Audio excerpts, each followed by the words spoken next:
Em um país totalitário, o governo cria um programa anual em que uma turma do ensino fundamental é escolhida para participar de um jogo. Os estudantes são levados para uma área isolada, onde recebem um kit de sobrevivência com uma arma para se proteger e matar os concorrentes. Uma coleira rastreadora é presa no pescoço de cada um deles. O jogo só termina quando apenas um estudante restar vivo. Ao final do programa, o vencedor é anunciado nos telejornais para todo o país. As regras do jogo foram criadas de maneira que não haja uma forma de escapar. E a justificativa da matança é mostrar para a população como o ser humano pode ser cruel e como não podemos confiar em ninguém, nem mesmo no nosso melhor amigo de escola. Battle Royale foi publicado em 17 países e é considerado o inspirador de jogos vorazes. Em 2000, ganhou uma adaptação para o cinema com o ator Takeshi Kitano e a atriz Shaki Kuriyama de Kill Bill. O cineasta Quentin Tarantino declarou que Battle Royale é a história que ele sempre quis filmar. Dedico este livro a todas as pessoas que amo, embora duvide que elas me agradeçam por isso. Durante aquelas últimas semanas todas que passei lá, havia no ar um sentimento perverso singular, uma atmosfera de suspeita, medo, incerteza e ódio velado. Parecia que passávamos o tempo inteiro sussurrando pelos cantos em cafés, nos perguntando se a pessoa na mesa ao lado era um espião da polícia. Não sei se consigo expressar quanto aquela ação me tocou. Parece algo pequeno, mas não era. Deve-se compreender qual era o sentimento da época, a atmosfera horrível de suspeita e ódio. George Orwell. Lutando na Espanha, homenagem à Catalunha, recordando a Guerra Civil e outros escritos. Tradução Ana Helena Souza. Que? Battle Royale? Você está me perguntando o que é Battle Royale? Mas nem isso você saber como pode vir assistir a jogos de luta livre profissional sem noção de nada. Que? O nome de um golpe? De um campeonato? Claro que não! Battle Royale é um tipo de luta livre profissional. Como? Hoje? Hoje, aqui? Não está incluído no programa. Battle Royale acontece em grandes estádios, por ocasião de algum festival. Ah, olha lá, olha lá. É Takako Inoue. Não é uma gata? Opa, desculpa, foi mal. Sim, Battle Royale. Mesmo hoje, faz parte da Liga Japonesa de Luta Livre Profissional. Ou seja, Battle Royale é assim, como eu diria. Bem, em geral as competições de luta livre são disputadas um contra um ou entre duplas. Já no Battle Royale, uns 10, 20, enfim, uma porrada de lutadores sobe ao ringue, todos juntos. E qualquer um pode atacar o outro, um contra 10, tanto faz. Pouco importa o número de participantes, o que levar um fall. Que? Porra, nem de fall você saca, cara? E quando o ombro do adversário encosta no chão por 3 segundos? 1, 2, 3. Se no final da contagem o árbitro bater com a mão no chão, é sinal de que o mané foi derrotado. Igualzinho a uma luta normal. Além disso, tem desistência, nocaute. No Battle Royale a decisão é pelo número de falls. Como de costume. Ah, Takako, vai, manda ver, garota. Opa, desculpa aí. De qualquer forma, o sujeito que levou o fall perde e é obrigado a deixar o ringue. O jogo continua nesse ritmo, com o número de lutadores diminuindo. Por último, é lógico, restam só 2. Um contra o outro, numa decisão difícil. Em algum momento um deles vai dançar. Então, restará apenas um no ringue. Ele vence. É o campeão. Recebe uma taça enorme e também um prêmio em dinheiro pela vitória. Entendeu? Ah! O que acontece com lutadores que são amigos? Bem, de início eles se ajudam mutuamente. Mas, no final, os dois terão que se enfrentar. É a regra. Tive sorte em assistir a lutas de Battle Royale com finais inusitados. Por exemplo, quando Dynamite Kid e Davey Boy Smith se enfrentaram. A dupla Animal Warrior e Hulk Warrior também já ficou para a final. Então um deles, não me lembro qual, resolveu cair fora do ringue para o outro vencer. Demonstraram grande amizade, embora eu tenha me desapontado um pouco, Lambem é possível obviamente formar dupla com lutadores que costumam ser seus oponentes. Mas quando acha que fez par com um cara para derrotar outro, no final você é que acaba sendo traído por esse amigo da onça. Que Battle Royale eu quero ver agora? Como nos últimos tempos surgiram muitas associações, queria ver um Battle Royale com os melhores de cada uma delas. Keiji Muto, Shinya Hashimoto, Mitsuharu Misawa, Toshiaki Kawada, Nobuhiko Takada, Masakatsu Funaki, Akira Maeda, Kreat Suzuki, Hayabusa, Kenji Takano. E também Genichiro Tenryu contra Riki Chushu, Tatsumi Fujinami contra Kengo Kimura, que ainda poderiam lutar. Acrescente Yoji Anjo e Super Delfin e a pura diversão. Eles devem lutar na final. No lado feminino, em primeiro lugar vem Takako Inoue. Depois, Aja Kong, Manami Toyota, Kyoko Inoue, Yumiko Ota, Akira Okuto, Buu Nakano e, logicamente, Dinamite Kansai, Kutei Suzuki, Ikari Fukuoka, Mayumi Ozaki, Shinobu Kandori, Shigusa Nagai que? O que você disse? Não conhece nenhum deles? Mas você realmente veio aqui para assistir à luta livre? Ah, não, Takako, revide, Takako. Vamos. Isso. Dali garota, comunicado governamental interno, N-Grau 0038, 7461, de 1997, confidencial. Divulgação externa estritamente proibida, de oficial encarregado de defesa do Departamento de Planejamento Especial do Gabinete do Supremo Líder encarregado de experimentos militares das Forças Especiais de Defesa, para encarregado do experimento militar do Programa N-Grau 68, 12ª sessão de 1997, às 18h15 de 20 de maio, durante a inspeção periódica 0 ocorrida no Centro de Processamento de Operações do 00-0 Republicano, foram confirmados indícios de uma invasão externa no sistema operacional. Aparentemente, a invasão aconteceu na manhã de 12 de março e uma investigação detalhada busca. No momento, sinais de prováveis ataques posteriores, detalhes como a identidade do suspeito, objetivos e informações que vazaram também estão sendo apurados. Porém, em virtude do alto nível de sofisticação do método usado na invasão, prevê-se a necessidade de tempo considerável para o levantamento de todos os dados. O oficial encarregado de defesa do Departamento de Planejamento Especial do Gabinete do Supremo Líder e o Departamento encarregado de experimentos militares das Forças Especiais de Defesa foram informados que não se pode descartar a possibilidade de que informações relacionadas ao programa N-Grau 68 tenham sido violadas, e, portanto, considerou de imediato o adiamento da 12ª sessão do referido programa. Entretanto, como resultado das discussões mantidas, em virtude de as preparações para a 12ª sessão do programa estarem concluídas e por não haver sinais até o momento de vazamento das informações acima para o grande público, concluímos que o programa deve prosseguir dentro do cronograma previsto. Por outro lado, pretendemos analisar com urgência a data de execução a partir da 13ª sessão e, em particular, a alteração de projeto do Guadalcanal. Todavia, solicitamos que Vossa Senhoria, na qualidade de encarregado da 12ª sessão do programa, supervisione sua execução com a máxima cautela. Igualmente, solicitamos também adotar o devido cuidado em relação ao incidente de infiltração no centro de processamento, tratando-o como informação altamente sigilosa. 0. Assim que o ônibus entrou na cidade de Takamatsu, capital da província, a paisagem vista pela janela começou a mudar, passando de áreas arborizadas para um ambiente urbano permeado pela claridade dos neons multicoloridos, dos faróis dos carros vindos na direção contrária e das poucas luzes ainda acesas dos prédios de escritórios.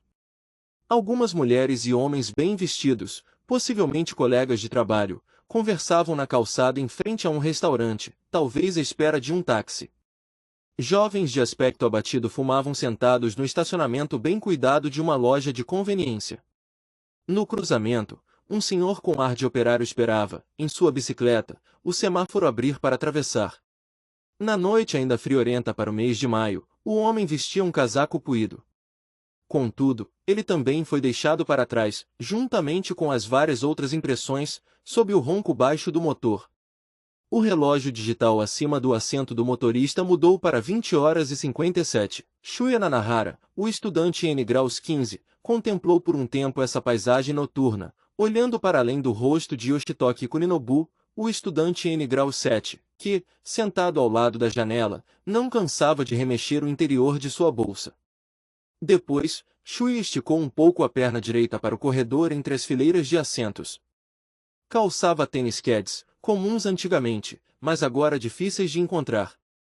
A lona interna rasgara no calcanhar direito e fios se projetavam como se fossem bigodes de um gato. Os tênis do fabricante americano eram produzidos na Colômbia.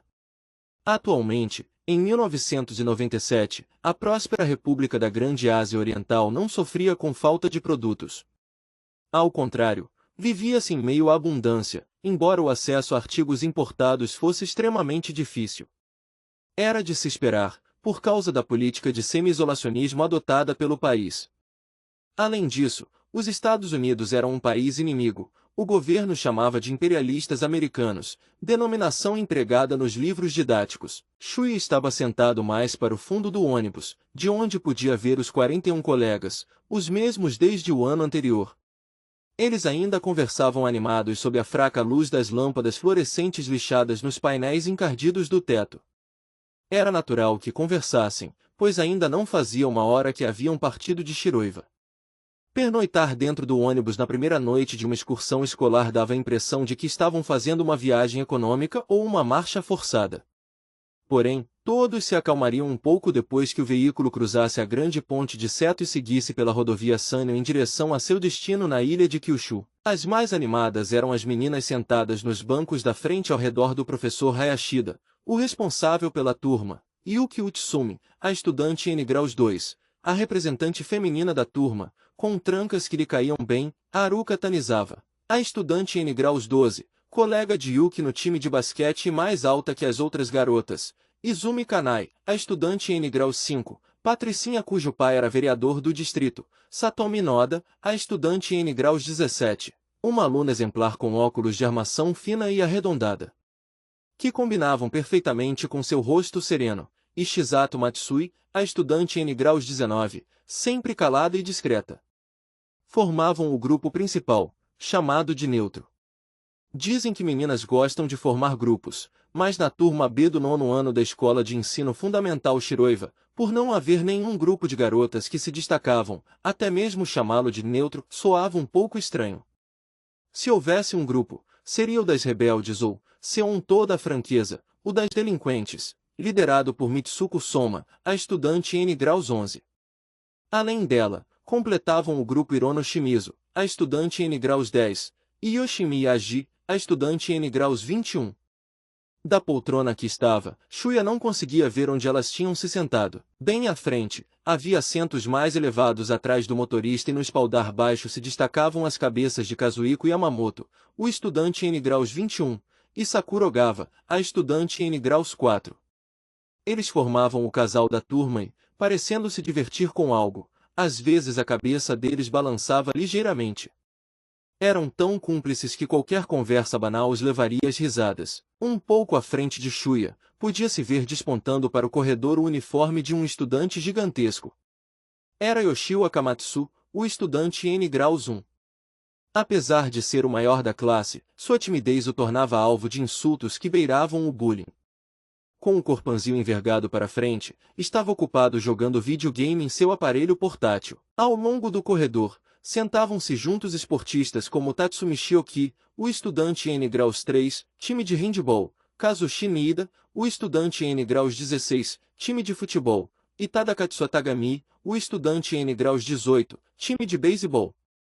O próprio Shuya pertencera à Little League da escola, era conhecido como um interbase genial, e mantinha amizade com Tadakatsu, embora hoje não se falassem muito, em parte porque Shuya abandonara o beisebol, mas também porque ele começara a se entregar de corpo e alma à guitarra elétrica, algo considerado antipatriótico.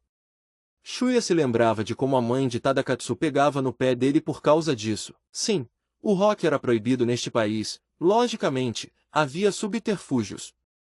A guitarra elétrica de Shuya tinha um adesivo colado pelo governo em que se lia proibido tocar música decadente neste instrumento. A música decadente era o rock. Pensando bem, meu círculo de amizades mudou bastante, Shuya se deu conta. Uma risadinha surgiu da poltrona atrás de Yoshio Akamatsu. Shuya viu os cabelos curtos e o lindo brinco bem trabalhado no lóbulo da orelha esquerda que pertencia a um de seus mais recentes amigos, Shinji Mimura, o estudante em grau 9. No 8º ano, eles se tornaram colegas de turma, mas mesmo antes disso Shuya já ouvirá falar que no time de basquete havia um armador genial a quem costumavam chamar de terceiro homem. Naturalmente, Shinji se orgulhava de sua fenomenal aptidão atlética, comparável à do genial ex-interbase Shuya na Little League. Contudo, Shinji sem dúvida afirmaria, mas eu sou mais eu, cara. Em parte o entrosamento entre eles deveu-se à sintonia que os dois tiveram no primeiro jogo de basquete, logo depois de passarem para o 8º ano. Porém, Shinji era muito mais que isso. Com exceção de matemática e inglês, o restante de suas notas estava longe de ser elogiável, mas ele era dotado de um vasto e impressionante conhecimento e de uma visão muito madura para um estudante do ensino fundamental. Era capaz de responder com agilidade a quase todo tipo de questionamento, até mesmo com informações do exterior, em geral, inacessíveis neste país. Tinha sempre o conselho apropriado quando alguém estava numa enrascada. Além disso, era destituído de qualquer traço de arrogância. Poderia dizer, em seu tom brincalhão, você sabe que eu sou inteligente, não sabe, mas como gracejo, sem nenhuma intenção desdenhosa. Ou seja, Shinji Mimura era um sujeito interessante. Shinji estava sentado do lado de Yutaka Seto, o estudante em graus 12, seu amigo desde o início do ensino fundamental. Yutaka era o mais palhaço da turma. Ele devia ter contado mais alguma de suas piadas, pois Shinji ria. Hiroki Sugimura, o estudante em graus 11, estava sentado atrás deles. Alto e magro, lia um livro acomodado sem jeito na poltrona estreita. Era calado, praticava artes marciais e, por isso, transmitia uma imagem de força. Não tinha muitos amigos, mas ao conversar com ele se via que era tímido e gente boa. Shuya se dava bem com ele. Será que Hiroki estava lendo a coletânea de poesias chinesas de que tanto gostava? Livros traduzidos do chinês eram relativamente fáceis de ser obtidos, pois a República Popular da China era considerada território irmão de Missa-nação. Num romance americano que Shuya lera, encadernado em brochura, ele o encontrou num sebo e o leu com a ajuda de um dicionário. Havia a citação amigos surgem em sua vida e dela desaparecem. As coisas devem se passar realmente dessa forma. Assim como Shuya e Tadakatsu deixaram de ser amigos, também Shinji e Hiroki talvez um dia se afastassem dele. Ou será que não? Shuya voltou a olhar de relance para Yoshitoki Kurinobu, que continuava a procurar algo dentro da bolsa. Os dois eram amigos de longa data. E provavelmente isso não mudaria. Era assim desde que molhavam seus lençóis durante a noite na Casa de Caridade, instituição católica de nome um tanto pomposo que abrigava órfãos e crianças em circunstâncias que as impediam de viver com os pais. O mais correto seria dizer que os dois estavam irremediavelmente unidos pelo infortúnio. Talvez seja melhor aproveitar para explicar um pouco sobre religião. Neste país, assentado num tipo peculiar de socialismo estatal, cujo ápice é o detentor do poder máximo denominado Supremo Líder, vivemos sob um regime fascista bem-sucedido. Em que outra parte do mundo há algo tão malévolo? Shinji Mimura segredou certa vez, franzindo o rosto, não existe algo a que se possa chamar de religião. O que há é apenas uma crença no sistema do Estado, que não chega a infringir qualquer religião existente. Portanto, as atividades religiosas são livres, desde que moderadas, mas em contrapartida não há nenhuma garantia sobre elas. Assim, apenas os verdadeiros fiéis continuam a praticá-las. O próprio Shuya nunca teve orientação religiosa, mas pelo menos fora graças à religião que pudera crescer normalmente e sem privações. Acreditava que devia ser grato por isso. Havia também orfanatos estatais, cujas instalações e sistema deviam ser péssimos, não passando de centros de treinamento de soldados das Forças Especiais de Defesa. Passagem Tio Romance O Corpo, de Stephen King. Amigos surgem em sua vida e dela desaparecem como garçons num restaurante. Você nunca notou isso? MT. Shuya virou a cabeça e olhou para trás. No longo assento tio fundo estava o bando de delinquentes que incluía Ryuei Sasagawa, o estudante N graus 10, e Mitsuru Numai, o estudante N graus 17. E, embora Shuya não pudesse ver o rosto, entre os assentos, no lado da janela direita, distinguiu uma cabeça com longos cabelos até as costas, com um penteado excêntrico todo puxado para trás desde a testa.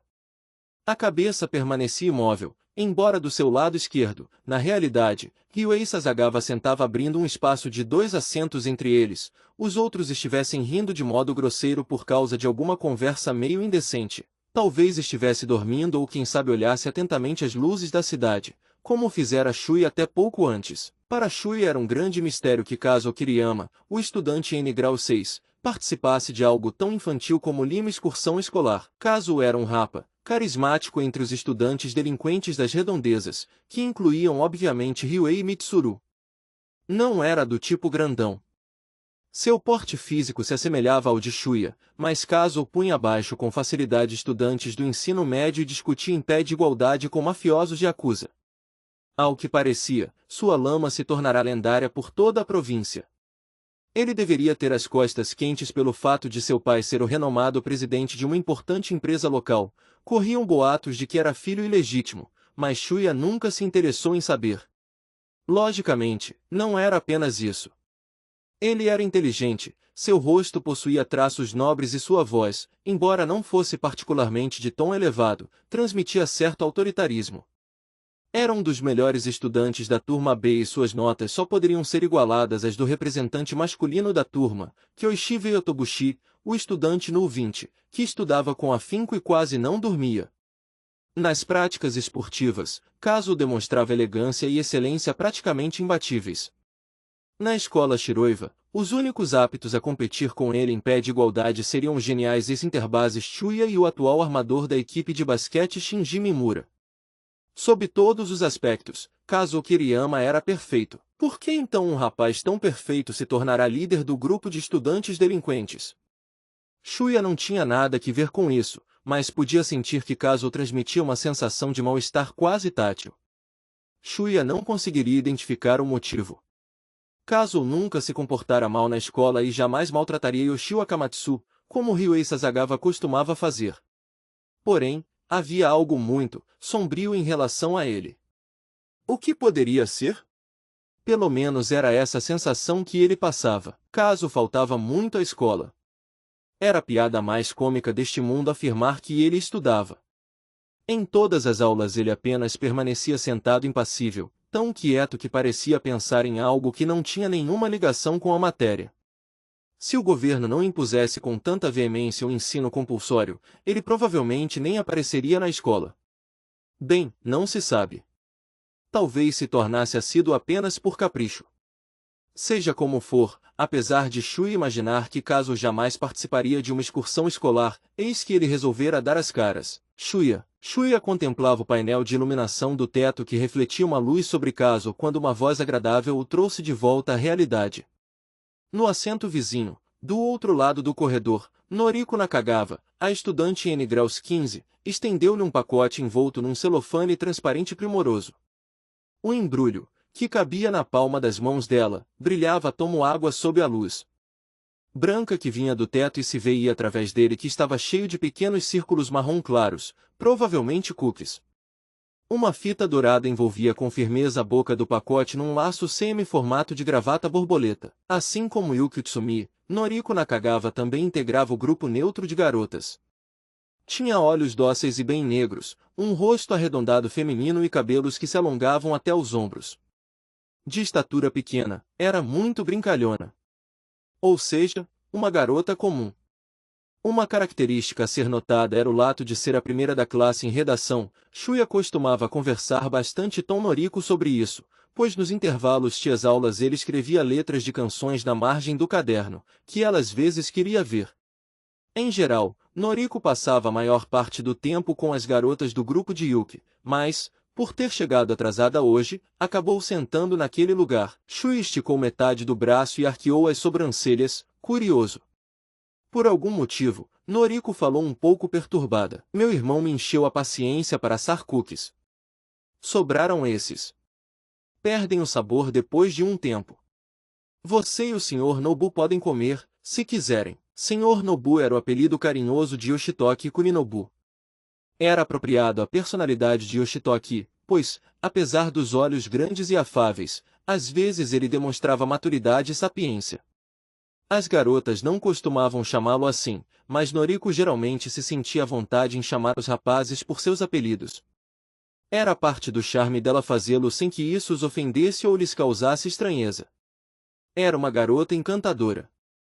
Por sua vez, Shuya notara havia tempos sei que ele mesmo não tinha nenhum apelido carinhoso. Na realidade, no início do ensino fundamental, receberá um codinome idêntico a uma marca de cigarros, mas ninguém o chamava pelo apelido, ao contrário de Shinji Mimura, que era conhecido por Terceiro Homem, e Noriko era a única que se dirigia a ele por seu nome. Yoshitoki, que ouvia os dois, os interrompeu impaciente. Sério? Para nós? Que maravilha! Se foi você quem fez, os cookies devem estar deliciosos. Yoshitoki surrupiou o pacote da mão estendida de Shuya, desfez rapidamente o laço dourado e pegou um cookie. Que delícia! Shuya deu um sorrisinho irônico enquanto, entre os dois, ouvia os elogios de Yoshitoki dirigidos a Noriko. Yoshitoki demonstrava com sinceridade o que sentia. Desde que Noriko se sentou perto de Shuya, ele não parava de olhar discretamente para ela, se impertigava todo, não sossegava quieto na cadeira, agindo fora do normal. Há cerca de 1 mês e meio, durante as férias de primavera, Yoshitoki se confessou a Shuya quando foram pescar na represa formada pelo lago, fonte do suprimento de água da cidade. Shuya, estou apaixonado por Lima garota. Ah! E quem é a Felizarda? Nakagawa, da nossa turma? Isso mesmo, qual das duas? A Yuka, dá um tempo. Ao contrário de você, gordinhas não me atraem. Que grosseria! Está insinuando que Kazumi é gorda? Ela é apenas cheinha. Desculpe, foi mal. De qualquer forma, estou falando da Noriko. Ela é legal. Você também acha? Acha mesmo? Acho. Yoshitoki, acho sim. Sim, ele é mesmo muito sincero. Porém, Noriko parecia não perceber o que Yoshitoki sentia por ela. Talvez ela fosse um pouco lerda para notar esse tipo de coisa. Ou seria apenas uma característica de sua personalidade. Shuya pegou um cookie de dentro do pacote que Yoshitoki segurava e o examinou com atenção. Depois, olhando para Noriko, perguntou: Você disse que perdem o sabor com o passar do tempo? Sim. Com o olhar estranhamente tenso, Noriko baixou o queixo de leve 2 vezes. Isso mesmo, isso significa que você tem certeza de que eles pelo menos estão gostosos. Shuya deve ter sido contaminado pelo sarcasmo de Shinji Mimura. Ultimamente ele usava muito e, às vezes, alguém reclama. Apesar disso, Noriko apenas sorriu. Acho que sim. Shuya, dá um tempo. Interrompeu de novo Yoshitoki. Eu já não disse que estão deliciosos? Não é, Noriko? Obrigada. Você está sendo gentil, Noriko agradeceu, sorrindo, como se tivesse enfiado de repente o dedo numa tomada. Yoshitoki enrijeceu e não disse mais nada. Cabisbaixo, começou a comer ruidosamente o cookie, olhando para os próprios joelhos. Shuya voltou a sorrir ironicamente antes de morder o cookie. Um sabor e aroma doce se espalharam em sua boca. Estão muito bons, elogiou. Noriko, que até então observava, agradeceu com voz alegre. Poderia ser apenas impressão sua, mas parecia que o tom de voz dela estava diferente de quando agradeceu a Yoshitoki. Bem, quer dizer, pelo menos ela olhava com atenção e seriedade enquanto Shuya levava o cookie à boca. Seriam esses cookies realmente as sobras dos que ela assou a pedido do irmão? Ou ela os teria feito para oferecer a alguém em especial? Não, devia ser somente impressão dele. Sem nenhuma razão aparente, Shuya pensou em Kazumi. 1 ano mais velha que ele, até o ano anterior ela era membro do clube de música. Nas atividades dos clubes escolares na República da Grande Ásia Oriental, o rock fora banido do repertório dos concertos. Mesmo assim, quando a professora e consultora Miyata se ausentava, os membros do clube costumavam tocar rock para passar o tempo. Esse era o tipo de grupo formado por eles. Kazumi Shintani era a única saxofonista entre as garotas do clube. Mas, quando se tratava de tocar rock no sax, ela era a melhor do grupo. Era relativamente alta, a mesma altura de Shuya, 1,70 m, estava um pouco acima do peso, porém tinha uma aparência fantástica quando tocava sax alto com os cabelos espalhados pelos ombros e expressão facial sempre madura e sofisticada. O coração de Shuya palpitava.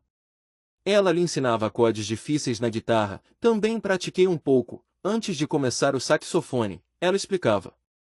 A partir de então, Shuya se dedicava totalmente a tocar guitarra e, até meados do 8º ano, já se tornará o melhor do clube. No fundo, ele desejava que Kazumi o ouvisse tocar. Certo dia, por acaso, quando os dois estavam sozinhos na sala de música depois da aula, Shuya tocou e cantou para ela Summer Time Blues, recebendo elogios. Isso foi fantástico, Shuya. Muito bonito. Nesse dia, ele comprou pela primeira vez uma latinha de cerveja e ergueu um brinde solitário. Estava deliciosa. Porém, 3 dias depois, quando se declarou a ela, dizendo Polly, eu gosto muito de você, ela foi franca, desculpe. Estou saindo com alguém. Ela se formou e entrou numa escola de ensino médio que tinha um departamento de música, juntamente com esse alguém com quem estava saindo. Pensando bem, naquelas férias de primavera na represa, depois de confidenciar o que sentia por Noriko, Yoshitoki perguntou a Shuya, e você, ainda está apaixonado por Kazumi? Ao que ele respondeu, sim, talvez a ame por toda a minha vida. Yoshitoki ficou perplexo. Calma aí. Mesmo sabendo que ela está comprometida? Lançando a isca prateada bem longe, com a mesma firmeza com que atiraria uma bola para além do alvo, Shuya replicou. E daí? Shuya tirou o pacote de cookies das mãos de Yoshitoki, que permanecia cabisbaixo. Você vai comer tudo sozinho? Não vai deixar nada para Noriko? Opa, foi mal. Shuya devolveu o pacote a Noriko. Desculpa aí, tudo bem. Podem comer. Podemos? E tudo para nós? Nesse momento, Shuya olhou para o rapaz que estava sentado ao lado de Noriko. Envolto em seu uniforme escolar, Sogo Kawada, o estudante N grau 5, tinha o corpanzil encostado contra a janela, os braços cruzados e os olhos calmamente fechados, talvez estivesse dormindo. Seu cabelo era raspado à máquina, praticamente no estilo dos monges, e no rosto, que fazia Shuya lembrar dos mambembes em festivais de rua, espalhava-se a barba por fazer. Galera, olhem esses pelos na cara. Não é um rosto muito maduro para um estudante de ensino fundamental? Bem, havia um motivo para a aparência madura de Sogo. A turma B tinha os mesmos membros desde o 8º ano, mas Sogo Kawada viera transferido de Kobe em abril. Em razão de um ferimento ou doença, provavelmente ferimento, pois não parecia do tipo que costuma adoecer, ele se ausentara das aulas por todo um semestre e estava repetindo o ano. Em outras palavras, ele seria um veterano se comparado a Shuya e seus colegas. Não que Sogo tivesse lhe contado isso. Shuya ouvirá falar, para ser sincero, ele não ouvirá boas coisas sobre Sogo. Corriam boatos de que na escola anterior ele era um delinquente incorrigível e uma briga teria causado ferimento que resultou sem suas ausências. Como prova disso, o corpo de Sogo era coberto de cicatrizes. Acima da sobrancelha esquerda, estendia-se uma longa marca, supostamente fruto de uma navalhada. Além disso, quando trocavam de roupa, seja nas aulas de educação física ou em outras ocasiões, Shuya admirava-se ao identificar cicatrizes semelhantes espalhadas pelos braços e costas do rapaz, visto pelos olhos de alguém como Shuya. O corpo esplêndido de Sogo se assemelhava ao de um boxeador de nível médio. Sobre o ombro esquerdo, viam-se em paralelo 2 cicatrizes arredondadas indefinidas. Pareciam ter sido provocadas por tiros, mas isso seria algo inacreditável. Sempre que ouviam esses rumores sobre Sogo, invariavelmente alguém sussurrava, qualquer dia ele e Kazo vão acabar se engalfinhando. De fato, logo depois de ser transferido para a escola, Ryuei Sasagawa, irrequieto e pretensioso, parece ter ido se meter com Sogo. O motivo e o que aconteceu depois também não passam de boatos. Sabe-se somente que Ryuei voltou pálido e foi choramingar com Kazo, que, sem demonstrar interesse, não lhe disse absolutamente nada. Por isso, pelo menos até o momento, não ocorreu nenhuma situação que levasse os dois a entrarem num clima hostil. Kazo não parece se interessar por Sogo. E Sogo tampouco aparenta ter qualquer interesse por Kazo. Portanto, a turma B permanece em paz. Graças aos céus, todos na turma evitavam Sogo, seja pela diferença de idade ou pelos rumores que corriam a respeito dele. Shuya, porém, odiava que as pessoas fossem julgadas apenas por boatos. Alguém disse certa vez que, se for possível constatar com os próprios olhos, não há razão para dar ouvido ao que os outros falam. Shuya se virou para Noriko e indicou Sogo com o queixo. Ele está dormindo? Noriko virou a cabeça de relance em direção a Sogo. Bem, achei que não deveria acordá-lo. De qualquer forma, ele não parece do tipo que goste de cookies. Noriko abriu um sorriso e, quando Shuya começava a sorrir, se ouviu uma voz dizendo, não, obrigado. Shuya olhou outra vez em direção a Sogo. A reverberação da voz baixa e potente permaneceu no ouvido de Shuya. Embora não lhe fosse familiar, a voz teria sem dúvida partido de Sogo, sempre de olhos fechados, embora aparentemente acordado. Ao mesmo tempo, Shuya percebeu que raramente ouvirá a voz do rapaz, apesar de ele ter sido transferido para a escola havia mais de um mês. Noriko voltou a olhar de relance para Sogo. Depois, virou-se novamente para Shuya, que encolheu os ombros enquanto enchia a boca com outro cookie. Depois disso, ele se lembra de ter conversado um pouco mais com Noriko e Yoshitoki, mas, eram quase 10 horas quando Shuya notou algo estranho. Havia uma atmosfera diferente no interior do ônibus. Ele ouvia a respiração de Yoshitoki a seu lado, que de repente caíra no sono. O corpo de Shinji Mimura estava inclinado do assento para o lado do corredor. Noriko Nakagawa também tinha cerrado os olhos. Todas as conversas haviam cessado. Aparentemente, todos dormiam. De fato, seria a hora de pessoas saudáveis estarem indo para cima, mas a tão esperada excursão mal começara. Não era muito cedo para dormir? Vamos, pessoal, cantem alguma canção. Não tem neste ônibus nenhuma daquelas máquinas de karaokê de mau gosto que eu tanto odeio? Shuya pensou, e o maior problema era que ele mesmo havia sido assaltado pelo sono. Olhou os onze ao redor. Com dificuldade moveu a cabeça, que lhe parecia pesada. Enrijeceu as costas na cadeira. Sua visão flutuou até encontrar, bem em frente no espaço apertado, o retrovisor no centro do grande para-brisa, envolto pela escuridão. Shuya confirmou nele o minúsculo reflexo da parte superior do corpo do motorista. O rosto do motorista estava coberto com o que parecia ser uma máscara. Dela descia algo semelhante a uma mangueira. Uma fita estreita passava horizontalmente acima e abaixo do lóbulo da orelha. O que seria aquilo? Salvo pela mangueira se estendendo para baixo, parecia uma máscara de oxigênio daquelas de emergência usadas em aviões. Seria impossível respirar dentro do ônibus? Senhores passageiros, em virtude de um problema no motor do ônibus, realizaremos uma parada de emergência. Queiram apertar com firmeza seus cintos de segurança, ponham a máscara de oxigênio e sigam as instruções da tripulação. Só podia ser piada. Shuya ouviu a seu lado direito um som parecido com algo sendo arranhado. Com muito custo, ele inclinou a cabeça na direção do som e sentiu o corpo pesado como se estivesse se movimentando dentro de uma gelatina transparente. Sogo Kawada se levantara e tentava abrir a janela.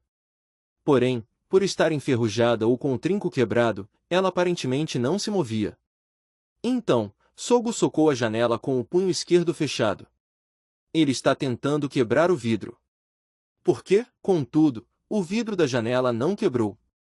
A mão de Sogo, que tentava mais uma vez socar a janela, perdeu a força e arriou relaxada. Seu corpo caiu pesado sobre o assento. Shuya pensou ter ouvido a mesma voz baixa de pouco antes exclamar de forma indistinta: "Filhos da puta!" Shuya também logo caiu no sono. Naquele mesmo instante, homens em sedas pretos visitavam a família de cada estudante no distrito de Shiroiva. Os pais devem ter se assustado quando, altas horas da noite, foram atender aos homens que lhes apresentaram os documentos com o brasão de pêssego, símbolo do governo. Via de regra, os pais abaixavam a cabeça em silêncio, de certo se lembrando do rosto dos filhos que nunca mais voltariam, mas alguns deles se revoltavam. Estes, ou eram abatidos inconscientes com cacetetes especiais ou, se não tivessem sorte, recebiam as balas de chumbo quentes disparadas de uma submetralhadora. Eles dariam adeus a este mundo um pouco antes de seus adorados filhos. O ônibus da excursão da turma B do 9º ano da Escola de Ensino Fundamental Shiroiva se afastou da pista por onde trafegavam outros veículos e pegou o retorno para a cidade de Takamatsu.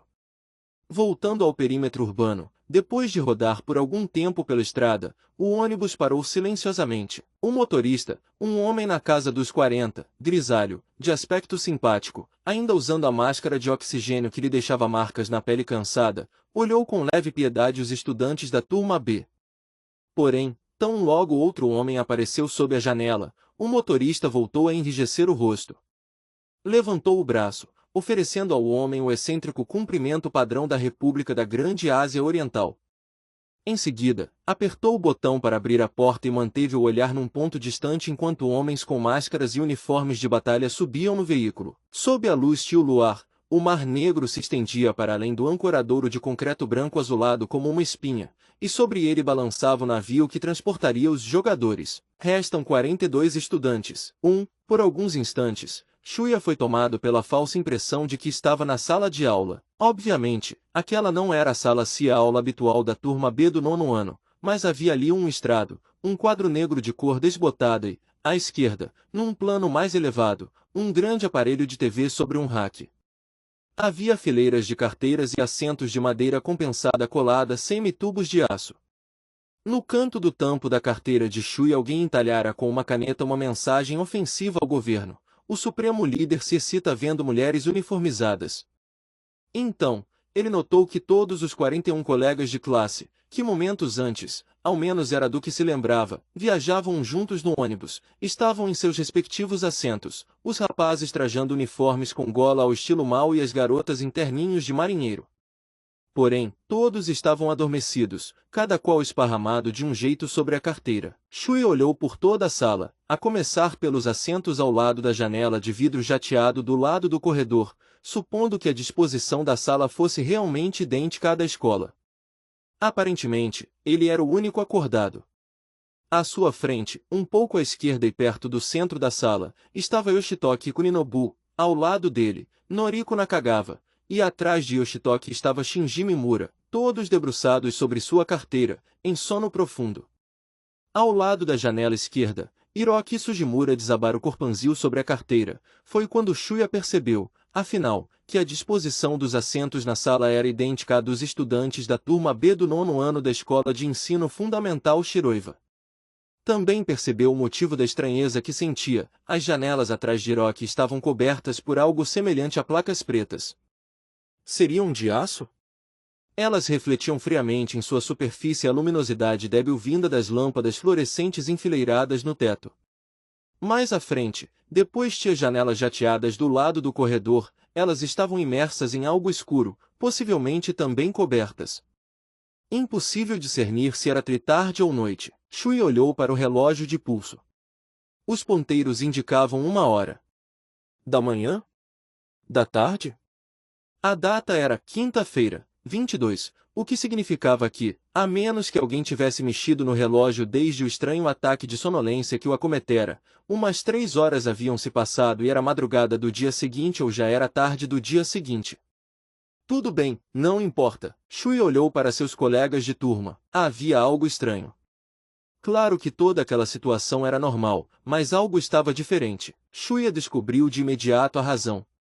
Ele notou que Noriko, debruçada sobre a carteira, portava acima da gola do uniforme algo semelhante a um colar metálico prateado bem justo ao redor do pescoço.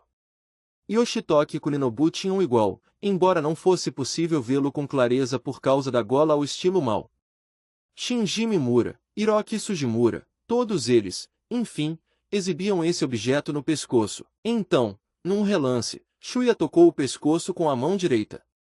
Sentiu algo duro e gélido. Não havia dúvida de que o mesmo colar envolvia seu pescoço. Ele procurou puxá-lo levemente, mas estava bem apertado, era impossível que se soltasse. Quando se deu conta disso, sentiu-se sufocado. Coleiras! Coleiras! Merda! Como se fossemos cães! Ele mexeu na coleira por algum tempo, até acabar desistindo. Começou a refletir. O que acontecerá com a excursão? Shuya notou a bolsa esportiva com seus pertences posta no chão, ao lado dos pés. Na noite anterior, ele enfiara nela, à revelia, suas roupas, uma toalha, o caderno recebido da escola para anotações da viagem e um cantil de uísque. Iodos também tinham suas respectivas bolsas ao lado de os pés. De repente, a porta, ao lado do estrado, abriu com um forte ruído. Shuya ergueu a cabeça. Um homem entrou. Ele era de estatura relativamente baixa, mas corpulento e de pernas curtas, como um mero apêndice acoplado a seu torso. Vestia calças bege claras, jaqueta cinza, gravata vermelho escura e calçava mocassins pretos, todos de aparência desgastada. Um crachá cor de pêssego indicativo de sua relação com o governo pendia da gola tia jaqueta. A pele tio rosto era bem rosada. O que mais se destacava nele era o corte e os cabelos. Eles eram lisos e iam até a altura dos ombros, como os de uma jovem. Shuya se lembrou da foto da capa de uma fita cassete de John Baez, numa cópia de granulado grosseiro, que ele comprará no mercado negro. De sua posição de pé sobre o estrado, o homem observou a classe. Seu olhar se deteve sobre o rosto de Shuya, um pouco mais ao fundo e o único acordado, supondo que tudo aquilo não fosse um sonho. Os dois se encararam por um longo minuto. Contudo, o homem desviou o olhar talvez porque os demais estudantes estivessem começando a acordar, e suas respirações um pouco tensas se espalhavam pela sala de aula. Alguns deviam ter o sono pesado, pois se ouviam vozes tentando acordá-los. Shuya também examinou a sala de aula. Os olhos dos colegas de turma que começavam a despertar pareciam desfocados. Ninguém imaginava o que tinha acontecido. O olhar de Shuya encontrou o de Yoshitoki e Kunino, que virara o rosto em sua direção. Quando Shuya apontou para sua coleira, inclinando a cabeça, Yoshitoki imediatamente locou o próprio pescoço e uma expressão de espanto despontou em seu rosto. Ele sacudiu atônito a cabeça para a direita e para a esquerda, e voltou a olhar em direção ao estrado. Da mesma forma, Noriko Nakagawa olhou para Shuya vagamente. O rapaz só pôde encolher os ombros como resposta. Por fim, quando todos pareciam despertos, o homem se dirigiu a eles com uma voz entusiasmada. Então, todos acordados? Dormiram bem? Ninguém respondeu. Até mesmo Yutaka Seto e Yuka Nakagawa, a estudante N graus 16, que eram os palhaços tia classe, permaneceram mudos. Restam 42 estudantes. 2. O homem de cabelos longos de pé sobre o estrado continuou a falar, sorridente. Bem. Está na hora de eu dar umas explicações. Em primeiro lugar, sou o novo professor, Kinpatsu Sakamushi. O homem que se apresentou como Sakamushi se virou para o quadro negro e escreveu com giz seu nome em grandes letras verticais, Kinpatsu Sakamushi. Que diabo de nome é esse? Considerando as circunstâncias, seria um pseudônimo? De repente, de uma fileira mais à frente, a representante da turma, Yuki Utsumi, levantou-se e disse: Não entendo o que está acontecendo. Todos os olhares se concentraram nela. Com o cabelo comprido formando um par de trancas, Yuki exibia uma expressão tensa, mas seu tom de voz permanecia firme. Apesar de tudo, ela deveria ter criado em sua mente, mesmo que de forma um pouco irracional, a ideia de que todos teriam sofrido um acidente de trânsito ou outro evento que os deixará inconscientes. Asterisco nome faz referência ao protagonista do livro Sanen Begumi, Kinpachi Sensei, de Mie Kozanai, cuja série de TV homônima, estrelada por Tetsuya Takeda no papel do professor Kinpachi Sakamoto, foi exibida pela rede de televisão TBS em 8 temporadas ao longo de 32 anos. Na série, o dedicado professor Kinpachi procura ajudar e aconselhar seus alunos, lidando com temas próprios à adolescência, como bullying, gravidez precoce e questões de identidade cisgênero, entre outros. N. T. Yuki continuou: O que está havendo aqui? Estávamos todos no meio de uma excursão escolar. Certo, pessoal? Ela se virou e olhou ao redor, provocando o início de um burburinho. Que lugar é este? Você também dormiu? Que horas são afinal? Todos adormeceram? Porra, cadê meu relógio? Você se lembra de ter descido do ônibus e vindo até aqui? Quem diabos é esse tiozinho? Não me lembro de nada. Isso é terrível. O que está acontecendo? Estou com medo. Depois de confirmar que Sakamushi os ouvia serenamente, Shuya inspecionou a sala com calma. Vários outros alunos permaneciam em silêncio. O primeiro estudante que Shuya notou foi Kazuo Kiriyama, sentado na diagonal atrás dele na fileira do meio. Ainda tinha os cabelos impecavelmente penteados para trás, e seus olhos calmos e sem nenhum brilho fitavam o homem no estrado. Kazuo não prestava atenção ao círculo de seguidores que se dirigia a ele, Ryuei Sasagawa, Mitsuru Numai, Hiroshi Kuronaga, o estudante N graus 9, e Shotsu Kyoka, o estudante N graus 14, e, sentada na segunda fileira do lado da janela, estava Mitsuko Soma. Ela era uma das que pareciam exaustas. Seu assento estava separado do resto de seu grupo, formado por Hirono Shimizu e Yoshimi Aji. Claro, nenhuma das outras garotas, ou dos rapazes, tentaria conversar com ela. À esquerda de Shuya, Hirono e Yoshimi estavam falando uma com a outra. Apesar de Mitsuko ter a linda aparência de um ídolo pop, exibia constantemente uma estranha expressão de desinteresse no rosto. De braços cruzados, ela olhava Sakamushi. Hiroki Sugimura estava sentado logo atrás dela, falando com Tadakatsu Otagami. Sogo Kawada sentava na penúltima fileira do lado da janela. Ele também olhava Sakamushi em silêncio. Então, pegou um chiclete e começou a mascar, continuando a encarar o professor enquanto sua mandíbula se movia. Shuya olhou para a frente da classe. Noriko Nakagawa ainda o observava. Seus olhos negros tremulavam nervosamente. Shuya viu Yoshitoki, sentado na frente dela, ocupado em falar com Shinji Mimura. Shuya de imediato olhou de volta para Noriko, comprimiu de leve o queixo e acenou com a cabeça. Isso pareceu exercer um efeito calmante sobre ela. Seu olhar relaxou um pouco. Tudo bem, tudo bem. Por favor, fiquem quietos. Sakamushi bateu palmas várias vezes para chamar a atenção de todos. Os protestos de repente cessaram. Deixem-me explicar a situação. A razão pela qual vocês estão aqui hoje. Depois de uma pausa, ele prosseguiu. É para se matarem uns aos outros. Agora não houve burburinho. Todos ficaram paralisados, como numa fotografia. Shuya notou, porém, que apenas Sogo continuava a mascar o chiclete. Sua expressão não mudará nem 1 milímetro sequer. Shuya pensou ter captado de relance um leve sorriso de escárnio no rosto do rapaz. Sakamushi continuou sorrindo e retornou. A classe de vocês foi escolhida para o programa deste ano. Alguém soltou um gemido. Restam 42 estudantes. 3. Nenhum estudante do ensino fundamental na República da Grande Ásia Oriental ignorava o que era o programa. Ele aparecia até mesmo nos livros didáticos a partir do 4º ano. Citaremos aqui um trecho mais detalhado sobre ele que consta da Enciclopédia Compacta, compilada pelo Governo da República da Grande Ásia Oriental, Programa Substantivo M1. Listagem de nome, ordem e outras informações de eventos. 4. Simulação de batalha instituída por razões de segurança e conduzida pelas Forças Especiais de Defesa de nossa nação. Oficialmente conhecido como Experimento Militar do Programa N Grau 68. O primeiro programa foi realizado em 1947. Anualmente, 50 alunos do 9º ano de escolas de ensino fundamental são selecionados aleatoriamente. Antes de 1949, 47 alunos eram escolhidos para a execução do programa e coleta de dados estatísticos. O experimento em si é simples. Os colegas de turma são forçados a lutar entre si até que reste apenas um sobrevivente, e os dados, inclusive o tempo dispendido, são analisados.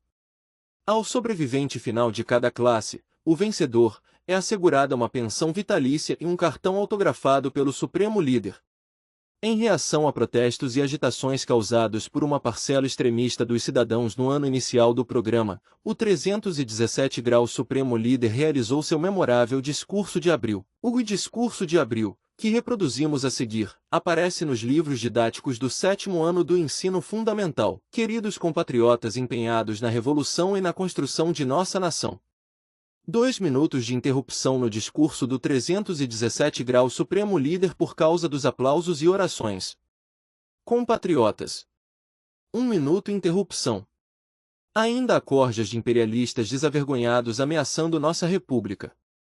Eles exploram e traem os cidadãos de nações que deveriam ser nossas aliadas, e por meio de lavagem cerebral, os transformam em guardiões de seu próprio imperialismo, manipulando-os a seu bel prazer. Gritos de indignação unânimes da audiência. E eles tramam com toda a astúcia, se tiverem chance, para invadir o território de nossa república, o mais avançado estado revolucionário em todo o mundo, buscando destruir nosso povo. Gritos irados da audiência. Tendo em vista essas circunstâncias que envolvem nossa nação, o experimento do programa N-Graus 68 é absolutamente necessário. Sem dúvida, lágrimas de sangue me sobrevêm ao imaginar a vida de milhares ou dezenas de milhares de jovens ceifada ainda aos 15 anos. Porém, se a vida de cada um deles servir para resguardar a independência dos cidadãos de nossa nação com seu arroz abundante, não será possível afirmar que o sangue por eles derramado e sua carne se assimilarão à linda terra de nossa nação transmitida até hoje pelos deuses e nela continuarão a viver por toda a eternidade? Aplausos, um turbilhão de orações, um minuto de interrupção. Como é do conhecimento de todos, nossa nação não possui um sistema de alistamento militar obrigatório. As Forças Especiais de Defesa do Exército, Marinha e Aeronáutica são compostas por jovens voluntários patriotas, com firme determinação pela revolução e construção de nossa nação. Eles se arriscam dia e noite lutando nas linhas de frente. Gostaria que todos considerassem o programa como o único tipo de sistema de alistamento militar de nosso país, para proteger nossa nação, mas chega dessa lenga-lenga maçante. Em frente das estações de trem era comum encontrar recrutadores de meia-idade das Forças Especiais de Defesa aplicando o convite de sempre: que tal termos uma conversa enquanto comemos arroz com carne de porco? Shuya soube pela primeira vez do programa antes mesmo de entrar no ensino fundamental. Foi justamente na época CM que ele por fim se acostumara com a casa de caridade, onde entrará, graças aos arranjos de um conhecido do pai, depois que seus pais morreram num acidente de trânsito. Nenhum parente aceitou cuidar dele. Conta-se que seus pais, no passado, se envolveram em atividades antigovernamentais, mas Shuya nunca confirmou esses boatos. Shuya devia ter por volta de 5 anos. Ele estava vendo televisão na sala de brinquedos com Yoshitoki Kuninobu, que chegará antes dele à casa de caridade.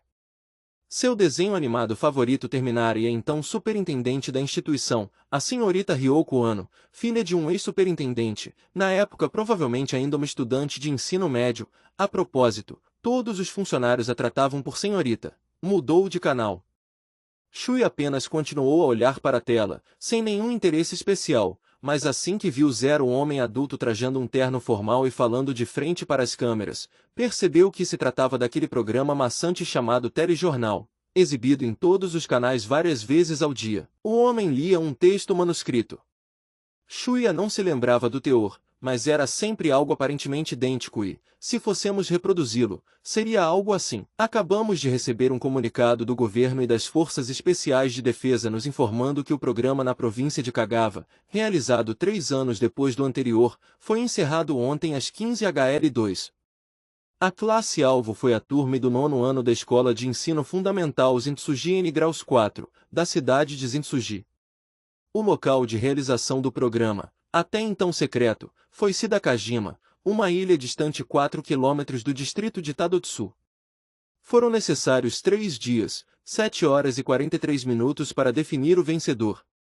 Com a coleta dos cadáveres e as autópsias realizadas nessa data, definiram-se as seguintes prováveis causa-mortes dos 38 estudantes: 17 mortes por disparos de arma de fogo, 9 por esfaqueamento, 5 por instrumentos contundentes, 3 por asfixia. Apareceu na tela a imagem da aparente vencedora, uma garota trajando um terninho de marinheiro em farrapos, com 2 soldados X Forças Especiais de Defesa, um de cada lado, e o rosto estremecido direcionado à câmera. Uma substância escura e vermelha aderira à sua têmpora direita, sob os cabelos longos e desgrenhados. Estranhamente Shuya podia se lembrar com clareza de como se formava, no canto da boca do rosto contorcido da garota, uma curva semelhante a um sorriso. Pensando bem agora, aquela deveria ter sido a primeira vez que ele vira uma louca.